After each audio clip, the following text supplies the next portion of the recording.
Azərbaycanda BMW almaq istəyənlərin ən çox verdiyi suallardan biri budur. F10 alım yoxsa F30? Bir tərəfdən daha böyük, komfortlu biznes klass sedan var, digər tərəfdən isə daha gənc görünüşlü və daha çevik idarə olunan model. Bu videoda BMW F10 və F30 arasındakı bütün fərqləri sadə və real istifadə baxımından izah edəcəyik ki, videonun sonunda hansı maşının sənə daha uyğun olduğunu dəqiq biləsən. Dizayn və görünüş. Əvvəlcə dizayndan başlayaq. F10 daha böyük və ciddi görünüşlü avtomobildir. Bu model BMW-nin biznes klass sedanıdır və görünüşü daha prestijli hesab olunur. Azərbaycanda çox vaxt bu maşın daha statuslu avtomobil kimi qəbul edilir. F30 isə daha kompakt və sport görünüşlüdür. Xüsusilə M-paket olan versiyaları gənclər arasında çox populyardır. Sadə desək, F10 daha ciddi və prestijli görünür. F10 daha gənc və sport görünür. Salon və komfort. Salon məsələsində fərq çox hiss olunur. F10 daha böyük avtomobil olduğu üçün salonu da daha genişdir. Arxa oturacaqda oturan sərnişinlər üçün daha rahatdır və uzun səfərlər üçün komfortu yüksəkdir. F30 isə biraz daha kompaktdır. Ön hissəsi sürücü yönümlü dizayn olunur və idarə etmək daha sport hiss verir. Əgər ailə ilə istifadə edəcəksinizsə və komfort vacibdirsə, F10 daha yaxşı seçimdir. Əgər əsas məqsəd sürməkdən zövq almaqdandırsa, F30 daha maraqlıdır. Mühərrik və sürüş. Azərbaycanda ən çox rast gəlinən mühərriklər F10-a 2 turbo 528i, 3 motor 535i.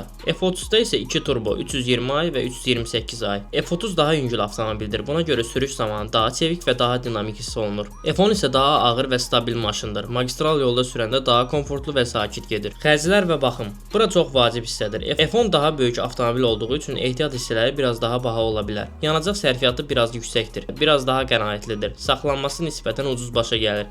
Yəni büdcə baxımından çox vaxt F30 daha rahat saxlanılır. Azərbaycanda hansı daha populyardır? Azərbaycanda maraqlı bir vəziyyət var. Bir çox insan status üçün F10 seçir, çünki 5 seriyasıdır. Amma gənc sürücülər və daha dinamik sürüş istəyənlər üçün isə F30 modelini daha çox seçir. Nəticəyə gələk. Əgər qısa şəkildə desək, F10-u seç. Daha komfortlu maşın istəyirsənsə, ailə üçün istifadə edəcəksənsə, prestij sənin üçün vacibdirsə, F30-u seç. Daha sport sürüş istəyirsənsə, daha qənaətli maşın lazımdırsa, şəhərdə rahat idarə olunan avtomobil axtarırsansa. Bəs siz hansını seçərdiniz? F10 yoxsa F30? Şərhlərdə yazın görək Azərbaycanda hansı model daha çox sevilir. Kanalımıza abunə olmağı unutmayın.